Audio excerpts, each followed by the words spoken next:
welcome everyone. Thank you so much for taking the time to join us today. Welcome to nRhythm's Design Sprint. I'm Alex. I'm a member of the team here at nRhythm, and we're excited to host you all today. And so a little bit of introductions to what design sprints are. Here at nRhythm, we recognize that complex issues that we're experiencing today, from inequity to climate change to food security, are design issues, and it's time for a redesign. So using nature as inspiration and principles of living systems, and nRhythm's regenerative framework, we talk to leaders across a variety of industries about how we can reimagine the systems that we're a part of, everything from the economy to agriculture. And today we're going to be talking about the built environment. And we do this in order to really inspire and ignite systems change locally and globally. So we're really excited. Our guest today is Melissa Kelly. Kelly, Kelly, a lifetime. Okay, how do we pronounce this? Tell us, Melissa. I'm so sorry. It's Hawaiian. It's Kaylee. Kaylee, it's beautiful. So welcome. We're so excited to have you. Melissa is a lifetime systems thinker, experienced business owner, designer, and organizational development and design consultant with over 20 years of experience in facilitating conversations that shine light on opportunities to improve outcomes. She's also a partner at TGB Architects, a design firm focused on social and architectural design. So our conversation today for this design sprint is going to be led by Trey Cates, a founding partner of nRhythm, and Jeff Sue, managing partner of nRhythm, is also with us. We're going to be capturing notes in the background. Trey will share more about that. And with that, I'm going to stop my screen share and I'm going to hand it over to you, Trey, to kick off today's design sprint. Great. Thank you, Alex. And thank you, everyone, for being here. Super excited about having this conversation. And as Melissa will be able to share in depth as we get into this, she has a lot of things that she could bring to the table that would allow us all to see how we can apply regeneration in a lot of different complex situations. In reference to kind of just a basic overview of what you can expect today, nRhythm has developed a design process and framework to be able to land complex issues in a design process that would allow for us to be able to have a really unique conversation around how we operationalize regeneration. What does it look like for us to bring regeneration to life in a way that allows organizations, teams, partnerships, collaboratives to work in a way that crosses all kinds of different organizations or people? And so we're going to do that today, but the focus is how we can apply regeneration to the built environment. And I have been personally working with Melissa for a couple of years, her and TGB, the architectural and design firm. And so welcome, Melissa. Glad you are here with us today. Thank you. And I noticed our founding partner is also on the call, Kent. Yes, so Kent Gregory's on the call too. So a big shout out to Kent in the house. And and so Melissa, really the first thing I want to ask you is what brought you into designing in the built environment? What kind of brought you into that being something that was important to you in the first place? Oh, that's a great question. You really had to start out with that one, huh? Yeah. It all started from a yearning, I think, to better understand how we as a social system interact with our environments. And I think that journey was just integral to my core, and always finding myself really energized by the complexity and the dynamics of kind of us humans as we come together, and how do our environments that we're in affect and impact us, and how can we design and start rethinking how we design that. And so I don't know if I would have said that back in my early 20s, but now looking back, I just really realized that was my driver. And then that's expanded, of course, over time. So when you think about, that process of expansion from where you started to where you are today, regeneration as a word and as a descriptor is fairly new. And so it would be hard pressed for me to find anybody who was talking about regeneration 20 years ago in the way that we talk about it today. But when you think about that journey, is there some themes that happened for you along that journey, core milestones or things that for you kind of really informed why it's landed in regeneration today? Yeah. I think it kind of comes down to as an individual, and having to, as I entered into life and work and family and owning a business and also just maturing as a designer. One of my professors in design school, I just always remember, he just really brought home the question about what is your intention. And as life became more complex, I use the term now, I was exhibiting degenerative symptoms. And I was exhausted, depleted. And so it became kind of this core essence of energy. Mm. And that awareness, and also, um, I think about, Kent, you'll enjoy this. And I also think about just the way that I think. And I became super curious about all of those elements in my own ecosystem that I had created design for my life that was not actually helping me thrive. Mm.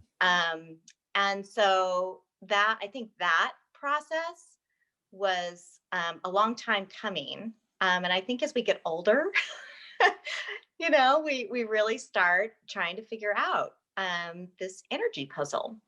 And how do we create more energy for ourselves, and how do we find what you have called in regenerative and in rhythm has called about our genius, our place of genius. And I started recognizing what energy felt like when I was in my place of genius, and then tying that to what does that mean for the industry that I'm serving, both in architecture and place design, as well as for the clients that we were designing for. So that thread, that was a long thread. Well, no, But that's an incredible thread, and one that you've just so naturally tied into my next question, which is, so with that energy that you're following, and the fact that you are a designer at heart, yeah. What can the built environment play? What role can the built environment play as a purpose in regenerating potential or health in any community or system? Oh, we might need a few more hours. And some whiskey, maybe, right? And maybe some whiskey. And that's right. As everybody should know, I love a good whiskey with conversation. That's right. Especially regenerative. It does create the environment for regenerative conversations. There's so many stars to create that constellation. I think when we think about revaluing, right, along different capitals of how we think about value, and some reference 7 capitals, some reference 8 capitals. But the built environment, just shifting the conversation to think about our design mindset from a living system perspective and impact. And so, whenever you build, you start the design process of a built environment or any design process, I think the recognition that you're coming in as a change agent that can impact systemically and even globally, even if you're in a localized situation.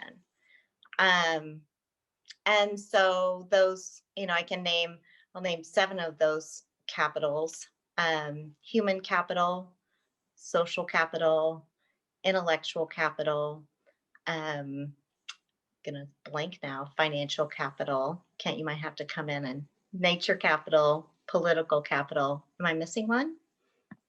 I think I'm missing one. Could be. Let me get to my notes. I think it's physical capital. Huh? I think it's physical capital, right? Oh, physical capital. Of course, our asset capital, right? Asset. What we actually design. Thanks, Kent.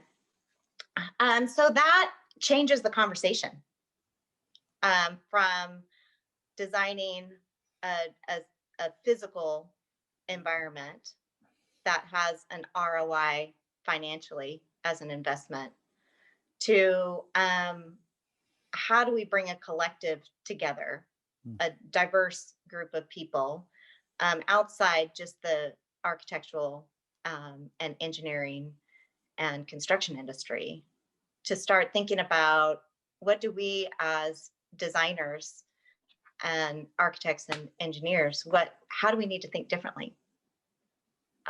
So design isn't, and what I'm hearing is because of your referencing all these different capitals, and that the design is a multi-tiered process across multiple dimensions versus just a single, we're building a building, or we're building somebody's asking us to build something for an organization or a community. It's more than that in terms of when you think about it from a design standpoint. It is, and I think about even specifically from a design standpoint. I was just sharing earlier when we got on the call before we were recording. I'm currently reading a book called Upcycle. And don't know, Trey, if you have read that, but one of the key concepts there that's specific to the built environment is how do we think about the materials that we use and the way we design as technical nutrients? And how do we create food by design from a technical standpoint in agriculture? And I really enjoyed Kiss the Ground design sprint, the last design sprint, and just thinking about, how do we create a different way of farming in agriculture to really create a nutrient-rich soil. And so, that's a big concept. That's a huge concept in the built environment. But how do we begin having those conversations and bringing in a broader collective of how we can really shift the design industry to think about the upcycle framework versus just, we mentioned cradle to cradle. So I think that's the next. So in essence, you're saying that the built environment could be created or designed in a way to create a nutrient-rich experience for those who are working in those built environments. Absolutely. So that technical nutrient, I'm referencing, the mechanistic way of thinking versus living system way of thinking. And so when we think about architecture, I know to a lot of people that's not in the industry, it sounds like a real creative experience where you're highly innovative and you're always in this really high energy creative zone. Well, so much of it is the technical putting together in a real mechanistic way of how to create these environments. And so with that, you begin to think of, people as part of this machine, right? Rather than a living, breathing system. And the two are interrelated and interdependent of each other. And so to start thinking as designers along those capitals in an upcycle mindset. It's just a whole, I lose sleep thinking about this stuff because my brain just explodes. Mm. You know, those emojis, that they have now where it shows the brain explosion. So I think what that tells me is, we just have to broaden our collective team of designers to help start teasing out, from a broader context. What do we need to be? How do we need to be reframing how we think as designers of environments? When you think about approaching design this way, that is seeing regeneration more broadly, it's in bringing in all these different dimensions of regeneration. What do you think it does to the quality of life that you have, or that the people you're around? What happens to the quality of Oh my life? goodness, I have hope for 7 generations forward. Well, you need to give more energy. You need to talk more about that. What do you mean, hope for 7 generations forward? What does that mean? Oh gosh. Well, I'm not one to think that in my lifetime this is just going to magically happen. I honestly feel like, there's some foundations of awareness and emergence of learning and of looking at innovations that are happening and how do we do good more often, right, than just fix bad. But I think the hope for 7 generations forward is just trusting that planting those seeds is going to benefit 7 generations from my time, from our time. And so shifting the mindset from what can I do in my lifetime, right? What can I seed in my lifetime, right? That can be built on 7 generations forward. Yeah, love it.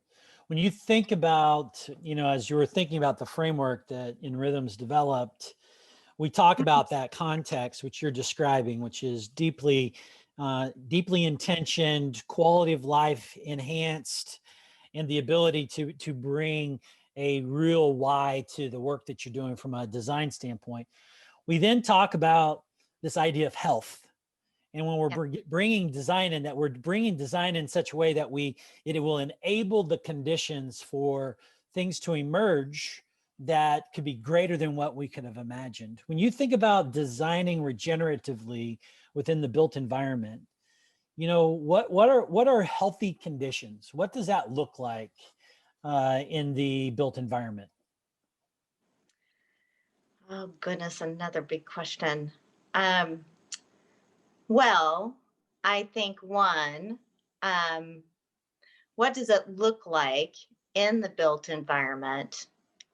I think to start where we're at, in a lot of ways, if we think about seeding, right? And so I think in the built environment, we have areas of policy that are changing, that are going to require us to think about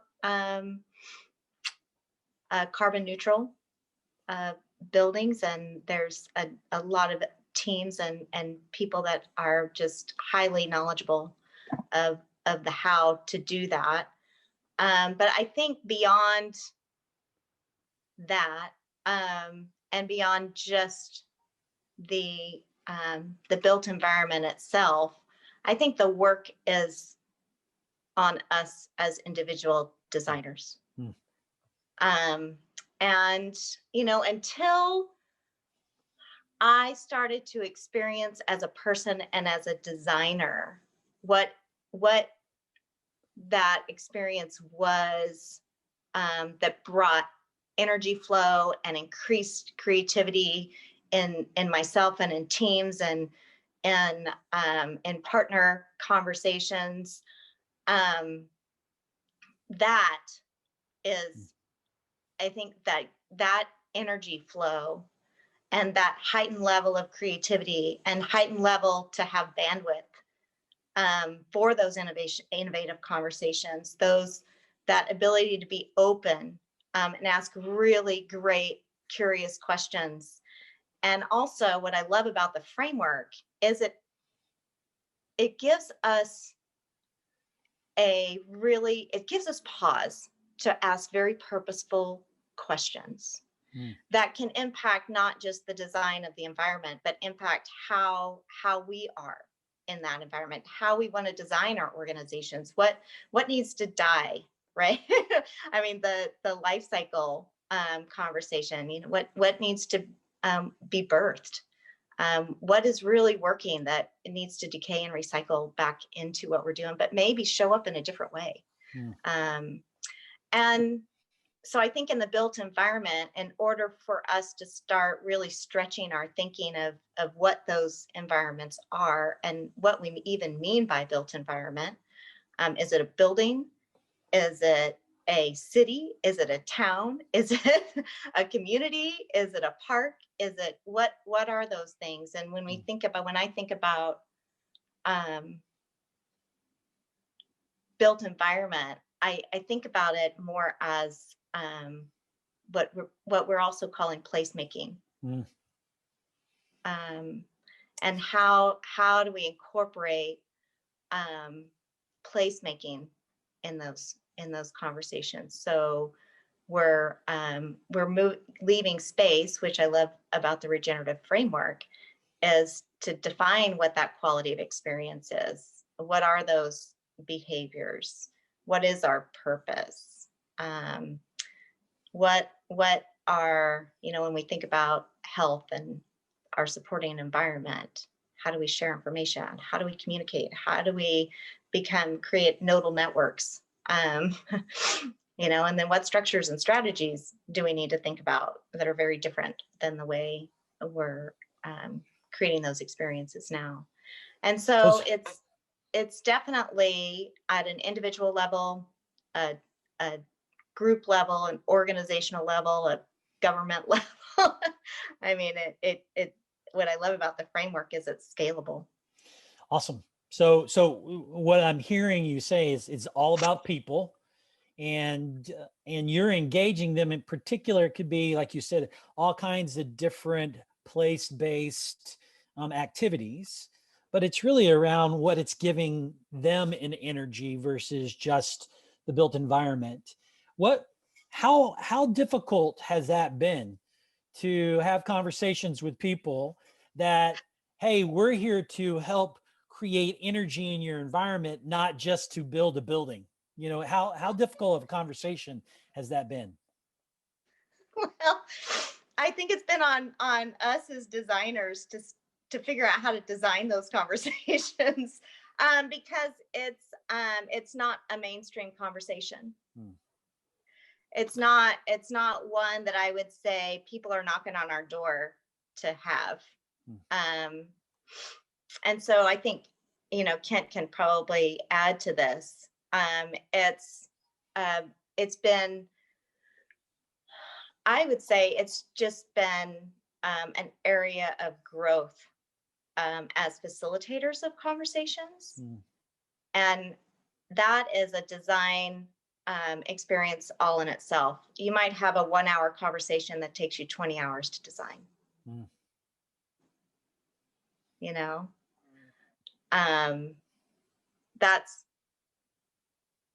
That's good work. Yeah. And so do you feel encouraged over where you see these conversations moving over the last couple of years? Do you see a kind of an intense desire to discover what should be a part of this design process versus what's traditionally a part of this design process?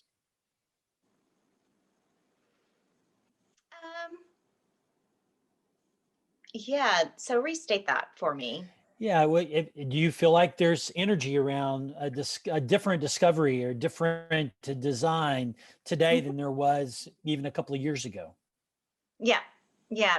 I think one is when, even TGB, when we started discovering our own genius as an organization, as a firm, I think you become more confident in stepping into those conversations and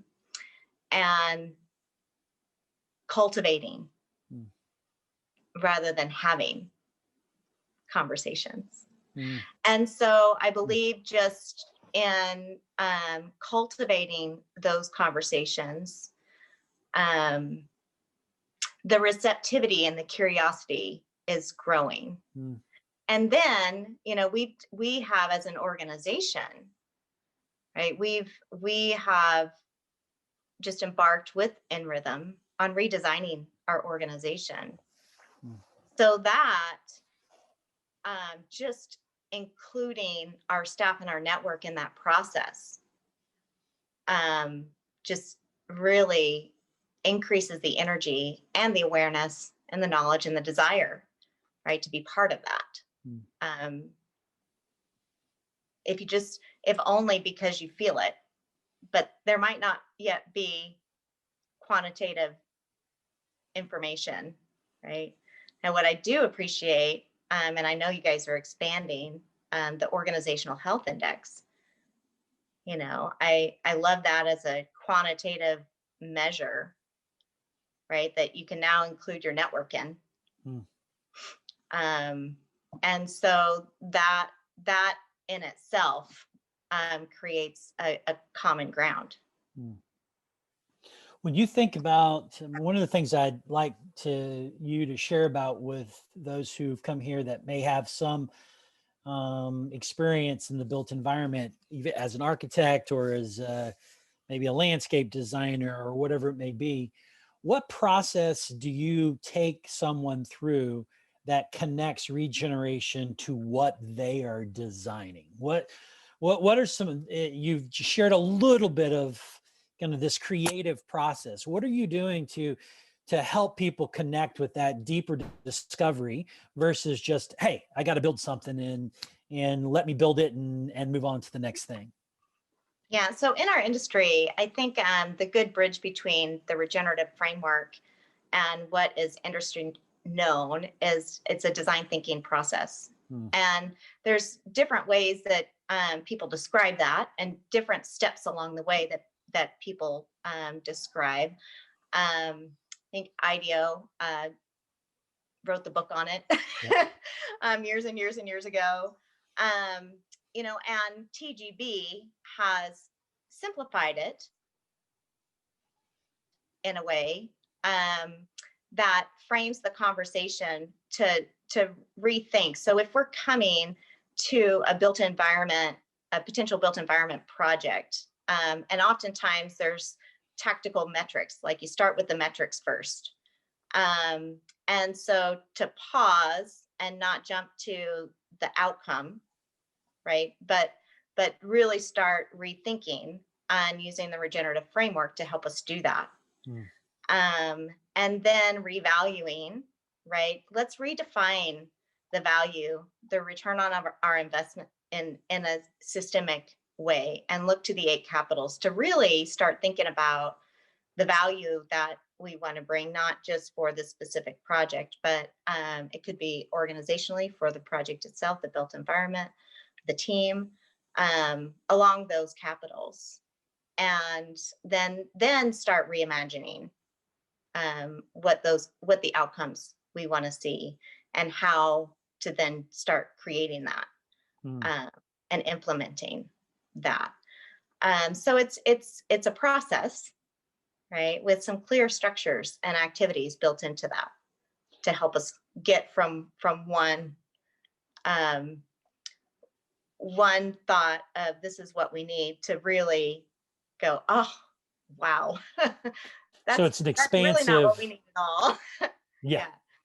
I would say a concrete example, I think it's maybe one of Kent and I's favorite projects, where the organization came to us. They had 40 different clinics across a region in Eastern Washington, or not a region, but several different cities and towns, and bringing all of those outpatient clinics together. And their only goal was to reduce their lease costs. So it was a real estate strategy, right? And so as we went through this process, which, gosh, I can't remember how many people. I think there was about 40 plus people that we facilitated several different what we call design events. Mm. And that organization, network partners, as well as key stakeholders, leadership, all involved, patients. We work in mostly healthcare environments. And that experience created some goals that really that lease goal, reducing lease costs, was not even really as a priority. It was a benefit. It was going to become a benefit, but it wasn't the priority metric anymore. And really, it was to create a place, right, where they could help increase the health and vitality of their community. And so it became an education space with a kitchen, an education kitchen set up so people could learn about food health, and also physical health, different programs and activities to increase your physical health, as well as several different health services to support health of the community. And so much of that was also to help the hospital system in what we call reducing their readmissions. And so that gave the support system, right, for patients to actually have access to services outside of the hospital, to keep people outside of the hospital, out of that health system. So that was a delightful experience because the health system hadn't even thought through that return on. Yeah, so that's what I was about to say, is that what you just described, some structures that you have in place, from a discovery process to engaging multiple stakeholders, to allowing them to see that it's more than one single linear view of capital on a financial return, all of a sudden now provided a return that the healthcare system didn't even expect. It was emergent as a part of this design process. When you think about the work that you're doing in light of all of this, what excites you about the work that you do or TGB does that you think can bring regeneration into the world? Where is the light now when you see it through this lens? What does it excite you in the terms of the work that you want to do as a firm, or the work you want to see happen in your communities? Oh gosh, so many things. I think for us to engage the collective, right, is really important. And what we're starting to learn is what emerges when we bring these principles to the conversation, and this process to the conversation, these frameworks to the conversation, then we are the catalyst, right, to change the conversation and to create awareness, to help the clients and organizations and communities that we're serving, to really design healthier environments, including the building. And I think that's that system thinking perspective, and that expands our influence and broadens our impact just in engaging in that way. And a lot of appreciative inquiry and a lot of inquiry overall. So just this process of discovery is key to all aspects of this. Can you share some other examples of the kind of work you're most excited about today? Either some work that you're doing or that you imagine to be doing when you apply these kinds of mindsets or perspectives to design? Yeah, I love the conversations, and this goes back to just a real tactical conversation. I'm just loving the conversation that one COVID offers to us, and rethinking what um, what what is regeneration in the design world. And with that, we saw a decrease in emissions, and just not actually driving and creating a healthier environment just by that simple tactic. So then it created these great conversations about, okay, we're increasing, we've got policies and codes that are increasing our need to create buildings that actually are not just energy efficient, right, but that are not wasteful. Hmm.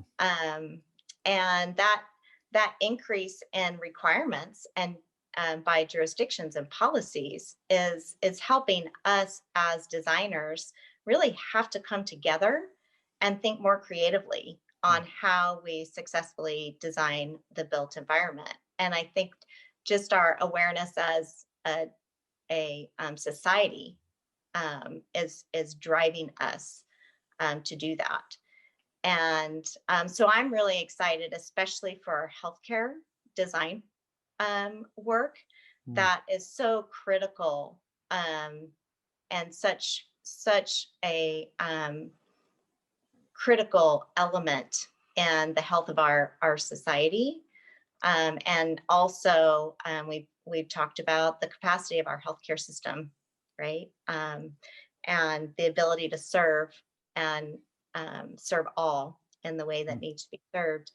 And so, because that has been our focus, is designed for health and healing in the environments we design.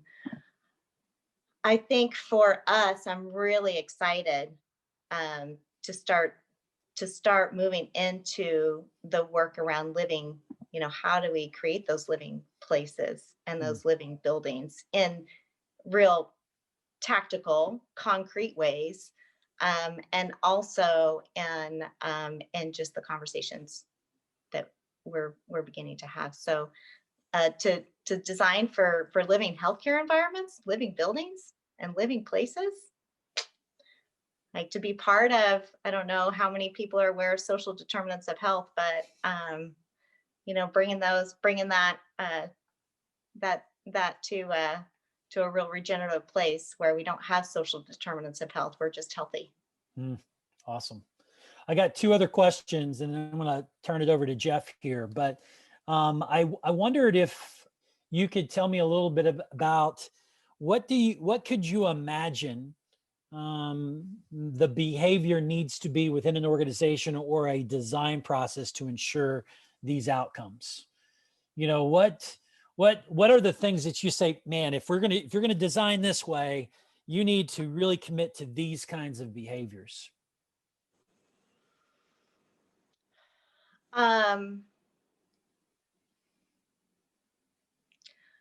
I think the behavior of,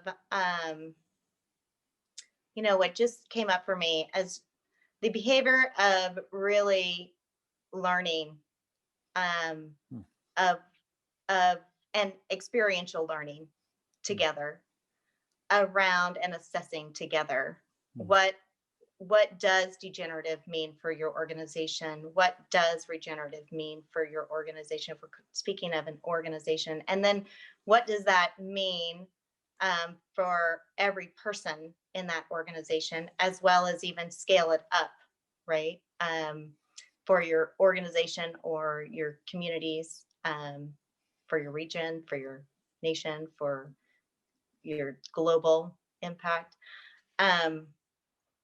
So I believe that in itself, just going through it in our own organization, is to be able to have this evolutionary mindset Mm. of continuously assessing and continuously designing. So we're not living in a static environment, breaking down structures. And this is big because so much is based on so much of the things that keep us stuck are policy driven or regulations driven or jurisdictionally driven. So to start breaking those down and better defining what our part is and making those changes as well. You mentioned collaboration, but I want to tell me what role do you think partnerships play in your ability to deliver on this into the future? Well, I think of it as lenses. Oh. I think partnerships allow us to see things through different lenses. Even other architectural firms that we partner with, or engineering consultants and firms and partners that we partner with, contractors, everyone comes with a different lens on the same subject. And I think that's where, when we come together as a diverse and collective team, you add developers into that group, and landscape. Even, I think about, wouldn't it be fun to bring savory, right, into those design conversations and bring some of those regenerative agriculture concepts, and what would that look like in a partnership conversation? Yeah, I think it's all about thinking about bringing in the different lenses, and depending on what experience you're wanting to design together, how rethinking, what are those lenses we need that we don't currently have here? And so I think it's more than collaboration. Yeah. It's actually engaging your partnerships as designers. Yeah, I was going to ask, knowing that if you're designing people as equals, as partners, as co-creators, it changes the dynamics of the experience, both for you and those that you're working with. Yeah. When you think about creating conditions for new architects, people coming in out of school, new generation of people working in the space, what advice do you give them if you had to step back even 20 years on yourself in light of what you know now? What process would you encourage them to follow? What advice would you give them? So I would love that to start with you as a living system. Like, really think about me as a living system, and just to have that self-experience and self-understanding of how you are interconnected to everything. And then from there, we were talking about lenses, your lens shifts. And what does resilience mean, for you as an individual? And then how do we create, and a lot of times I think of regeneration as just a resilient ecosystem. And so what does that then mean as a design person, a person that is so important to designing, again, 7 generations forward, a resilient ecosystem. And as architects and designers, I am hopeful that there are many programs emerging with that. I have to say, when I was in design school, never had that conversation. Wow, big change. To have never had that conversation in design school, to building an entire practice around that idea today. Yeah.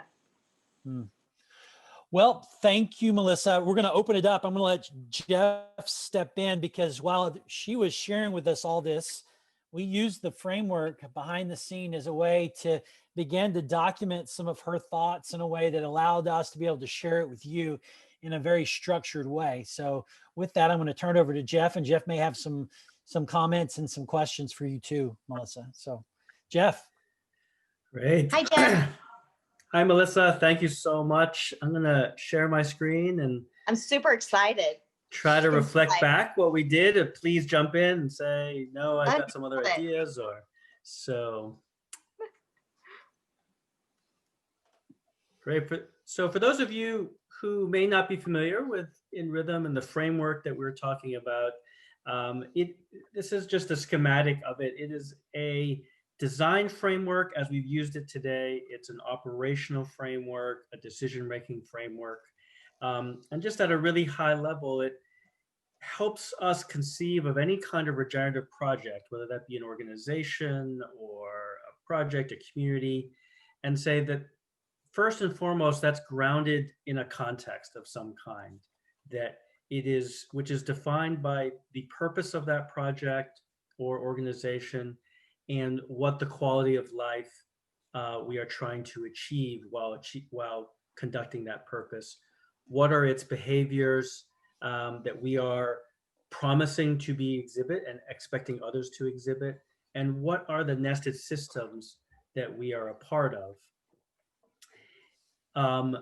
And then we think of the same way a ecosystem has underlying processes of health, water flow, light, energy flow. We think of organizations as having four key processes of health. Energy flow in this case is about people and their thriving and whether they're living into their genius that Melissa and Trey explored. Information cycle is about the ability of new ideas to flow and cycle. What ideas need to die, what processes need to die in order to give life and be recycled like nutrients in soil to give life to new ideas. Communication cycle is about how do you exchange those ideas and information as they come about, and how to ensure that all parts of the system are communicating. And then the network connections is a recognition that in all complex systems, the inherent relationship between the diversity of that system and the resilience of that system. We're going to skip structures for a second and come the other way, is that the outcome of all of this is what is the unimaginable outcomes? What is the abundance or resilience of that system? And we recognize that there is work to do. There are strategies. There's ways to express our purpose to achieve our purpose that we're trying to achieve. And many of us spend a lot of time thinking about that in our organizations. What we spend less time thinking about is how does executing on that work potentially unintendedly extract from the health of the system. And so if we think of a garden example, if all of our plants are dying and we just plant new plants without thinking about whether the soil is healthy, this is the equivalent that we often see in organizations where if something's not working, we just change that strategy without looking at the health of the system first. And the way we ensure health, enable health, maximize health, create conditions for health is through structures. And so this is the framework that we tried to capture the conversation in. And so Melissa, let us know how we did. We're going to reflect back to you. So I just love this part. What's that? I said, I just love this part. Cool. Well, let's see. Hopefully we captured it well. So how regeneration can transform the built environment. We heard a lot of discussion around, it's really about seeing yourself as a change agent, about having a design mindset. Talked about 7 forms of capital, and a lot about, I loved how there's very little discussion about how to build a building. It was more about how do you bring a diverse community together and how do you shift the conversation and thinking about what is the equivalent of building soil for your industry. Talked a lot about your personal journey to regeneration, your own quality of life that had both a degenerative quality of life that led you to this work, as well as the quality of life that you are trying to create for yourself and others in your organization, in your projects. So beautiful ideas about, creating more energy when you're in your genius.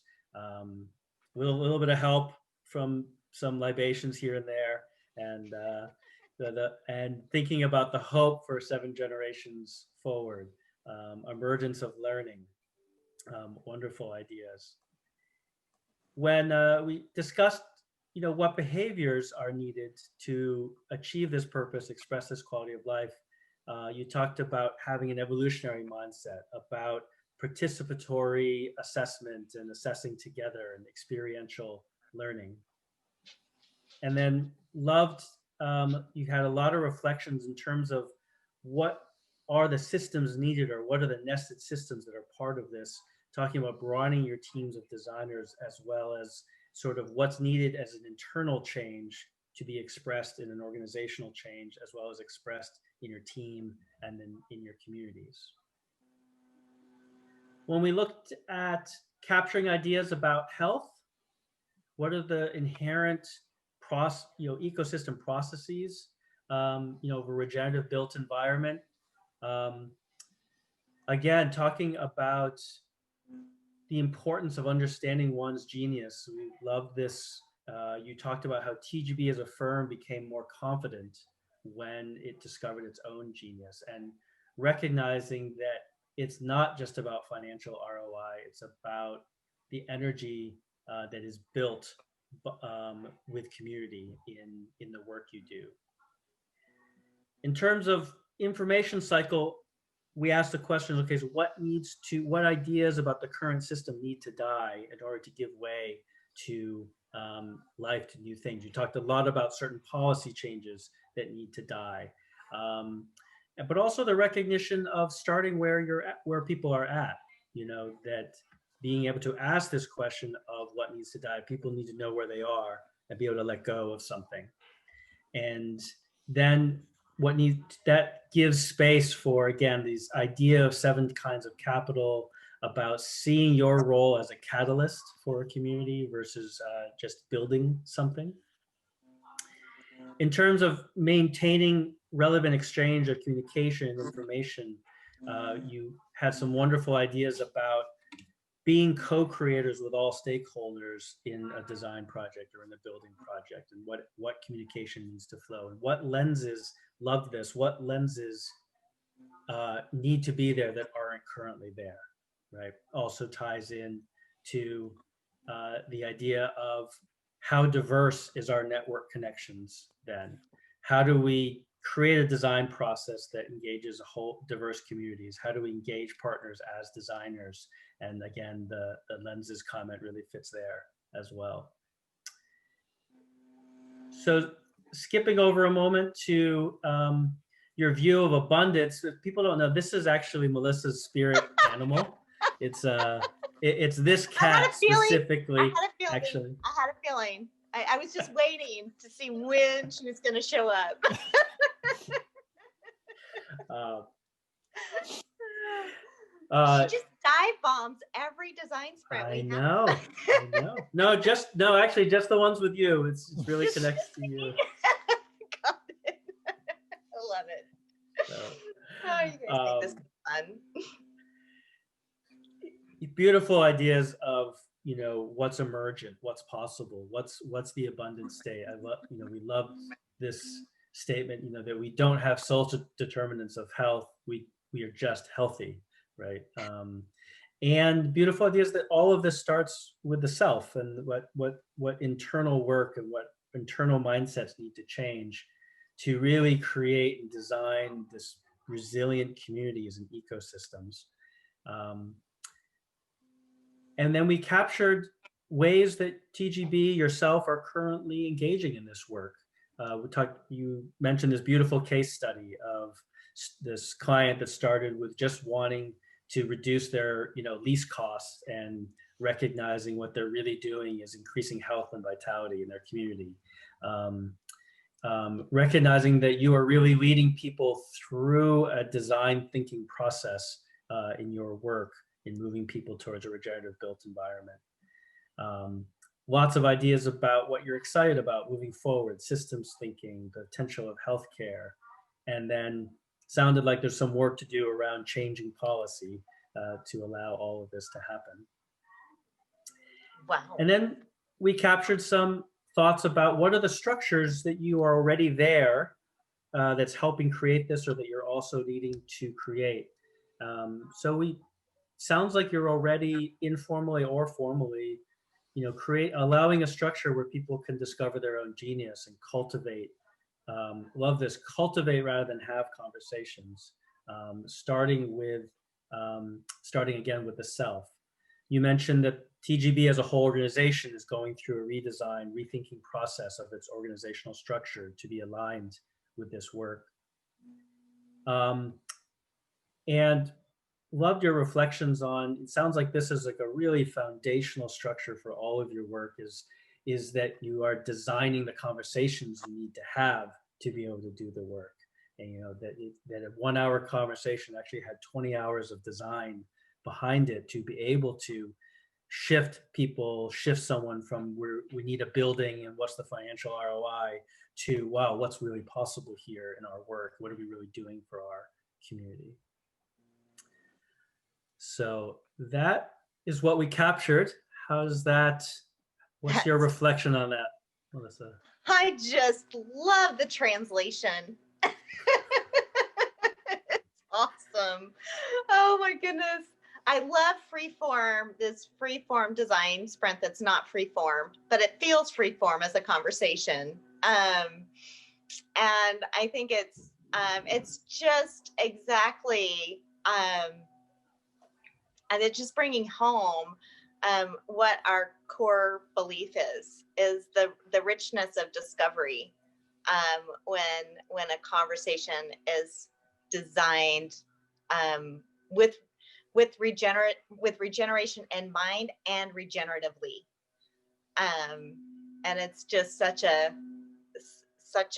it's just fun. It's fun to be what we sometimes call ourselves as design practitioners, to actually be the subject of this work. I'm just energized. I'm just hopeful and excited. And I can't wait for a broader collective to continue to fill in the other gaps. Right. Well, thank you, Melissa. This is awesome. And just so that everybody else knows, we will have the recording plus the actual documentation of the framework with what Melissa shared with us for your own use. And thank you, Jeff. Thank you, Alex. And thank you for all the rest of you who've participated. Sorry, there's not a whole lot of time for questions, but here was the opportunity to capture some thinking that is about regeneration, that's in the context of the built environment, and how someone like Melissa, a designer, is working this process to bring to life potential, to bring to life health in a way that I think can actually change the world. So thank you, Melissa. Thank you, team. Thank you for all you guys who attended today. Any closing words, Jeff, Alex, Melissa? Just gratitude. Just gratitude. Thank you so much. And I just always enjoy time. So to do this work with you guys. Thank you so much, Melissa. Thank you, Trey, for hosting. Thank you, Jeff, for capturing. Thank you all for joining us. And if you want to learn more about TGB's work, we'll include a link to their website. They're an amazing organization. You've got to check them out. And with that, we will see you all next time. Take care. Thank you, everyone. Thank you.